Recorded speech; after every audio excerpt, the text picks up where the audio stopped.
اعوذ باللہ من الشیطان الرجیم، بسم اللہ الرحمن الرحیم۔ اللہ تبارک تعالیٰ کے نام سے شروع جو بڑا مہربان اور نہایت رحم کرنے والا ہے۔ پیارے دوستوں، ایک ایسی تختی جس میں اس کائنات کے تمام راز لکھے ہوئے ہیں، کون کب مرے گا، کس کو کتنا رزق دیا جائے گا اور کس کی زندگی میں کون کون سے حالات درپیش ہوں گے، کس کو کس طرح کی موت آئے گی اور کون کس حال میں مرے گا اور کس کا حشر کیسا ہوگا، تمام زمین و آسمان اور اس پر اسرار دنیا کائنات کے تمام راز اس تختی پر تحریر ہیں۔ پیارے دوستوں، کیا آپ جانتے ہیں کہ لوح محفوظ کیا ہے اور یہ کہاں پر ہے؟ اللہ تبارک تعالیٰ نے لوح محفوظ کو کس طرح پیدا کیا، اس کی شکل و صورت کیسی ہے اور اس کو کس چیز سے بنایا گیا،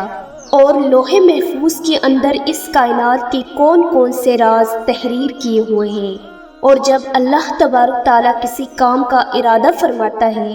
تو اس کام کو کیسے سر انجام دیتا ہے، اور لوح محفوظ پر اللہ تبارک تعالیٰ نے کس فرشتے کی ڈیوٹی لگائی ہوئی ہے، اور کیا لوح محفوظ میں لکھی ہوئی تحریریں بدلی جا سکتی ہیں؟ پیارے دوستوں، ان تمام تر سوالات کے جوابات قرآن و حدیث کی روشنی میں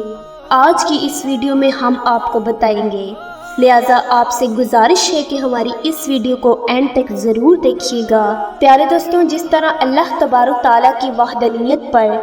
اور اللہ تبارک تعالیٰ کے تمام رسولوں پر ایمان لانا ضروری ہے، اس طرح اللہ تبارک تعالیٰ کے فرشتوں پر، لوح محفوظ پر، عرش و کرسی اور قیامت کے قائم ہونے پر بھی ایمان لانا ضروری ہے۔ لوحہ ایک عربی زبان کا لفظ ہے، تختی اور محفوظ اسے کہتے ہیں جس کی حفاظت کی جائے۔ پیارے دوستوں، روایات میں آتا ہے کہ اللہ تبارک تعالیٰ نے زمین اور آسمان کو تخلیق کرنے سے 50,000 سال پہلے لوح محفوظ کو تخلیق فرمایا۔ اللہ تبارک تعالیٰ نے جب قلم اور لوح محفوظ کو تخلیق فرمایا تو اللہ تبارک تعالیٰ نے قلم کو حکم ارشاد فرمایا کہ لکھ تو قلم ہے۔ اللہ تبارک تعالیٰ کی بارگاہ میں عرض کیا، یا رب العالمین کیا لکھوں؟ تو اللہ تبارک تعالیٰ نے ارشاد فرمایا کہ اس کائنات کی ابتدا سے لے کر انتہا تک تمام تر معاملات کو لکھ دے۔ تو قلم نے اللہ تبارک تعالیٰ کے حکم کے مطابق لوح محفوظ پر تمام تر معاملات کو لکھ دیا۔ پیارے دوستوں، لوح محفوظ وہ تختی ہے جس میں تمام انسانوں کی تقدیریں لکھی ہوئی ہیں۔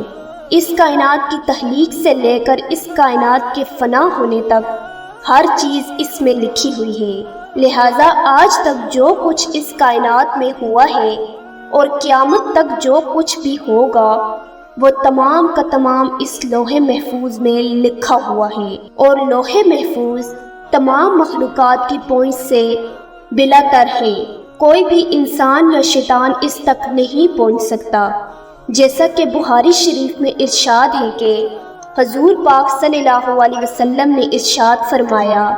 کہ اللہ تبارک تعالیٰ نے لوح محفوظ میں ہر چیز لکھ دی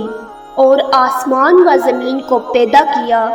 اور قرآن پاک کے بہت سارے مقامات میں بھی لوح محفوظ کا ذکر ملتا ہے، جیسے کہ اللہ تبارک تعالیٰ سورہ بروج میں ارشاد فرماتا ہے، بلکہ یہ قرآن ہے جو لوح محفوظ میں لکھا ہوا ہے۔ قرآن پاک کی اس آیت کریمہ سے پتہ چلتا ہے کہ قرآن پاک بھی لوح محفوظ کی تختی پر لکھا ہوا ہے، اور ہمارے پاس جو قرآن پاک موجود ہے یہ وہی قرآن پاک ہے جو لوح محفوظ میں تحریر کیا ہوا ہے۔ اور ایک دوسرے مقام پر اللہ تبارک تعالیٰ قرآن پاک میں ارشاد فرماتا ہے، اور ہم نے ہر چیز لوح محفوظ میں شمار کر رکھی ہے، یعنی پیج سرخ یاقوت کے ہیں، اور اس کی تحریر نور سے لکھی ہوئی ہے، جیسا کہ حضرت ابن عباس رضی اللہ تعالیٰ عنہ سے روایت ہے کہ نبی آخر الزمان حضرت محمد صلی اللہ علیہ وسلم نے ارشاد فرمایا کہ اللہ تبارک تعالیٰ نے لوح محفوظ کو سفید موتیوں سے پیدا کیا، اور اس کے صفحات یعنی پیج سرخ یاقوت کے ہیں، اور اس کا قلم نور کا ہے، اور اس کھائی بھی نور کی ہے، اور اللہ تبارک تعالیٰ ہر روز لوح محفوظ کی طرف 360 مرتبہ نظر فرماتا ہے۔ چنانچہ اللہ تبارک تعالیٰ کسی کو پیدا کرتا ہے، کسی کو رزق دیتا ہے، کسی کو زندگی دیتا ہے، اور کسی کو موت اور کسی کو عزت سے نوازتا ہے، اور کسی کو ذلت میں ڈال دیتا ہے، اور اللہ تبارک تعالیٰ جو چاہتا ہے وہ کرتا ہے۔ پیارے دوستوں، روایات میں آتا ہے کہ لوح محفوظ کی لمبائی زمین و آسمان کے برابر ہے اور اس کی چوڑائی مشرق اور مغرب کے برابر ہے۔ لوح محفوظ عرش کی دائیں جانب ہے اور عرش کے ساتھ لٹکی ہوئی ہے کہ لوح محفوظ کے سینے پر بطور ٹائٹل یہ الفاظ لکھے ہوئے ہیں کہ اللہ کے علاوہ کوئی عبادت کے لائق نہیں، اس کا دین اسلام ہے اور محمد صلی اللہ علیہ وسلم اس کے بندے اور رسول ہیں۔ لہٰذا جو بھی اللہ پر ایمان لائے گا اور اس کے وعدوں کو سچا جانے گا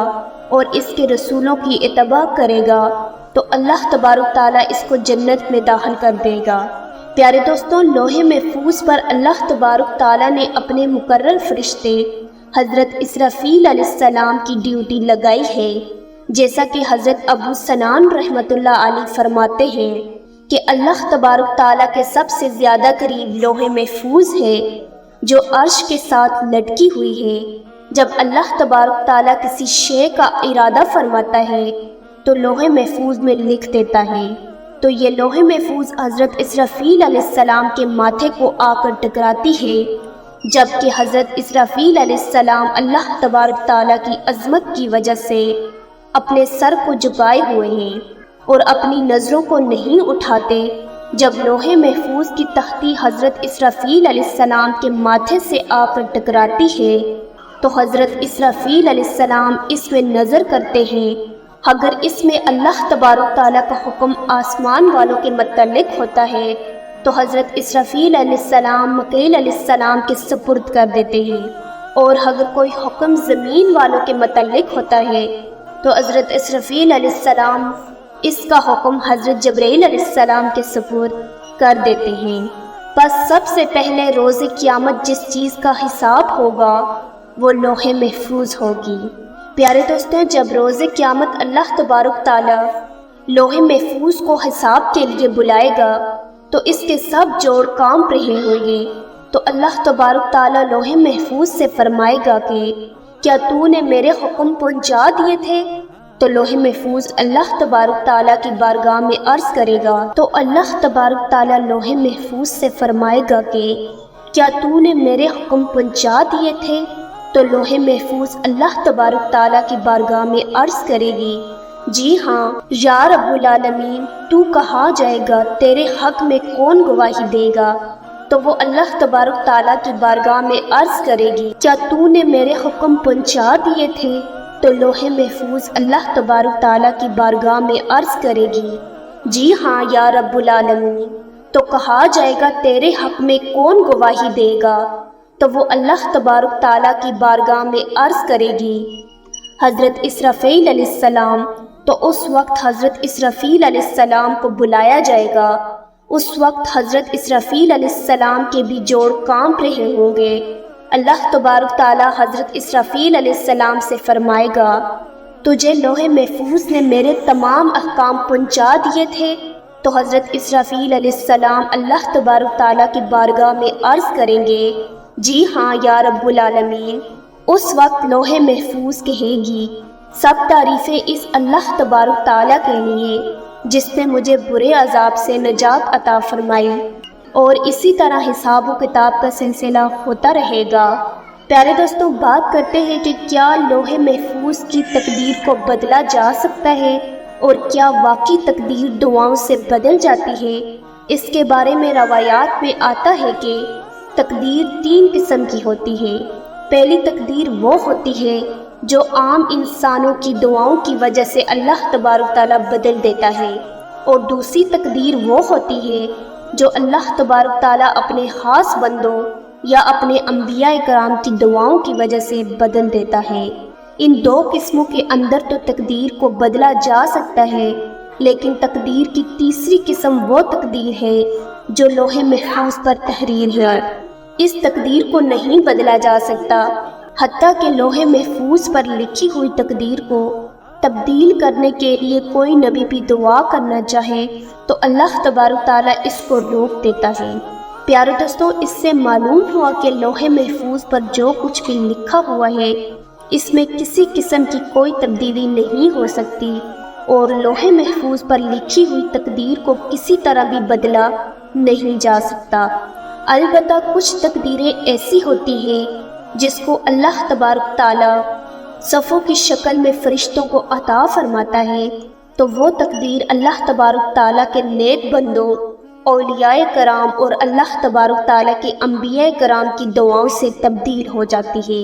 اللہ تبارک تعالیٰ سے دعا ہے کہ اللہ تبارک تعالیٰ ہمارے تمام صغیرہ کبیرہ گناہوں کو معاف فرمائے اور اپنے پیارے حبیب حضرت محمد مصطفیٰ صلی اللہ علیہ وسلم کی شریعت کے مطابق زندگی گزارنے کی توفیق عطا فرمائے اور ان کی محبت کے اندر جینا مرنا نصیب فرمائے۔ امید ہے کہ آپ کو ہماری آج کی ویڈیو پسند آئی ہوگی۔ اگر آپ کو ہماری آج کی ویڈیو پسند آئی تو ہمارے YouTube چینل کو سبسکرائب کریں اور بیل آئیکن کو پریس کرنا نہ بھولیے گا تاکہ ہماری ہر نئی آنے والی ویڈیو آپ تک بآسانی پہنچ سکے۔ شکریہ۔